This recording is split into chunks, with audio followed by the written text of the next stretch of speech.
Everyone, this is Kat here, and today I'm going to be changing the strings on my violin. So I want to do a little tutorial and walk you through how I do that. And I want to give you an idea of when it's a good idea to change your strings. Now, strings have a life, and when they are at the end of that, they are called false or dead strings. And you can tell a false string because you'll play it and you'll play it like really loud, and the pitch will go up, and then the pitch will taper off, and it will sometimes sound a bit warbly. So let me see if I can find a false string for you. I think my D might be false. It's getting there. You can't really hear the warble too well on it. Let's see. How about my A? Ooh, that one's starting to go false. So listen closely. As I play this, I'm going to play with a hard bow. And the pitch will rise and then fall, and it won't sound like an even tone. Yeah, that's a false string. So I change my strings about every 3 to 6 months. If I'm going through a season where I'm playing a lot, I will change them every 3 months. And because I play a lot of instruments and I don't really have a lot of mental space to keep up with when I've changed them, I have a little Google calendar, and so I just keep track of it when I change my strings so that I don't waste money by changing them too often if it's not necessary. But I do like to change them before they go false because I enjoy the good pure tone. So today I have my new strings. I like Helicore brand. I've played them for years. I'm not making any money to say that. I just really like them. And because I play a 5-string fiddle, I had to get a C as well. So I'm going to be changing my E, A, D, G, and also my C string. Now, something to note about any kind of string that you get on violins, I enjoy what's called a wound E string. I would look for that no matter what brand I used, because a wound E string will not give you torsional vibrations that cause that E kind of squeaky sound that E strings are prone to. If an E string is unwound, if it's just a strand of metal, it's very squeak prone, and that's very difficult to avoid. Even with good technique, you can just catch it weird, and why mess with that? So I always get a wound E string. Now, also today I have a tuner. I want a tone generator. So when I'm tuning, I want to be able to hear what my strings need to sound like so I can match that up. All right, learn from my mistake. Do not take off all of your strings at once. Each violin or viola has a sound post on the inside. It's a little stick of wood that goes from the back to the belly, and it's not glued in place, it's just held in place with tension, and the strings are creating a lot of tension on that. They're keeping that sound post in place. So one time, I took off all the strings from my viola and put on new ones, and I heard this rattle in the instrument, and I didn't even know that there was a piece in there I needed to be aware of. So that sound post has to be set again by a luthier before you can play it if it falls over. So I'm going to start with my E string, and you'll notice that anytime I am messing with the pegs on my instrument, I always have my hand in front of the strings.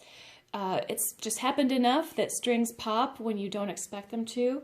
So safety first, always keep one hand holding the instrument with this, the strings behind it. You'll also notice that I like to hold my fiddle between my knees. That gives me both hands to work with. So, careful about which way you turn the peg. Look at how it's wound to know how to unwind it without breaking that string. So I pluck the string. I want to hear the pitch as it's coming down. Just double check I'm going the right way. And now I pull this string out as I undo the peg. And then on this end, there's either going to be a hole in your bridge, or here I've got this little prong inside the tailpiece, so I can pull it out there. Now, just because these little guys are wily and they like to spring everywhere, I wind them up, And I'll keep this string in my case, just in case I'm at a gig and I have a string break and I don't have a new set handy. All right, so my E string is off.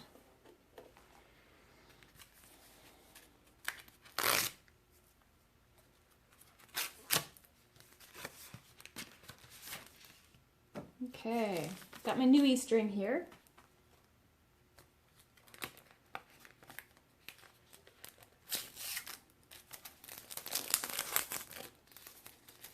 Okay, I want to pull it out gingerly. I don't want it to bend. I don't want the wire to kink in any place. Anywhere it kinks is a place where it's likely to break. Now, let me show you my bridge. I don't know if you can see it, but I have a piece of parchment glued to my bridge. What that does is it keeps the E string from digging in and digging a very deep groove in the bridge over time. Now I like having that because you'll notice that a lot of E strings come with a little piece of plastic. That's that piece of plastic's job as well, to keep the string from digging a groove in the bridge over time. But I have parchment, I don't need that. So I'm going to take it off, because if you don't place these just right, they rattle on your string, and oh, it's so annoying.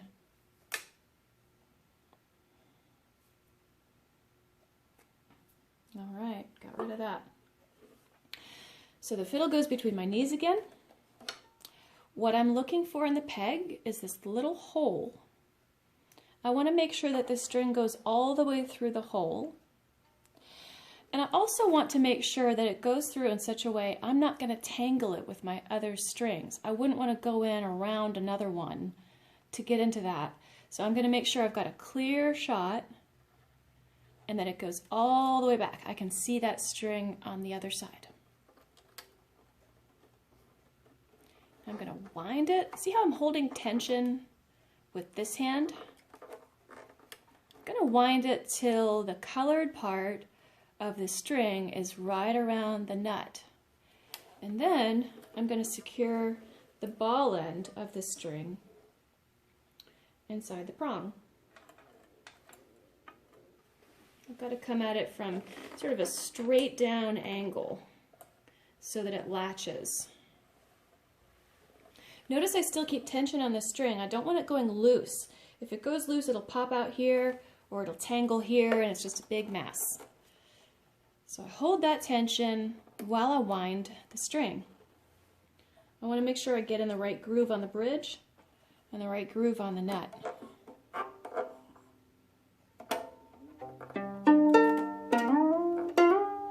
Now, I never, ever, ever turn the peg when I haven't plucked the string.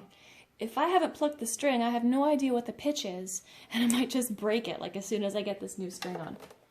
So I'm going to set up my tone generator. There's an E.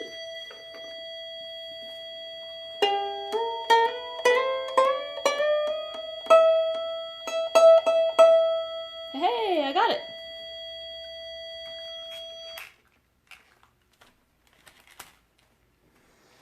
All right, one string down.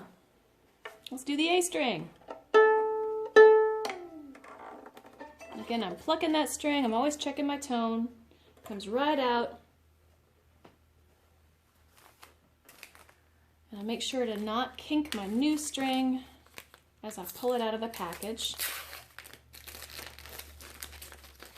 Now I'm going to make this process look really easy. That's because I've done it like a gajillion times, so it gets easy after a while. Again, the A string, ooh, that has a little kink there. Oh, that's not good. Do you see that? I may need to send this string back. I don't know if that's showing up, but there's a, it looks like a fault in the winding. So each of these strings is made by, you know, a core of steel or a core of aluminum, and then around that, they take flat wire and wind it around the string really tight. But if you look closely, you can see it. But it looks like there's a kink in the wire here. Luckily, I have videographic evidence, so I'm just going to go ahead and put it on. We'll see if it breaks. So again, I'm looking for the hole in the peg where I won't cross over another string. I can see that the string, the new string has gone all the way through. that hole, and I'm going to wind.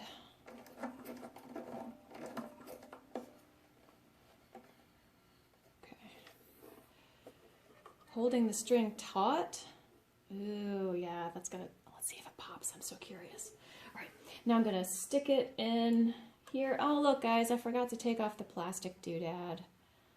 Oh, well, I'll just take it down over the thread part and hope it doesn't buzz. Now I'm gonna poke the ball end into the prong down here. Sometimes it helps to get a pencil tip to really encourage that ball end to get in there.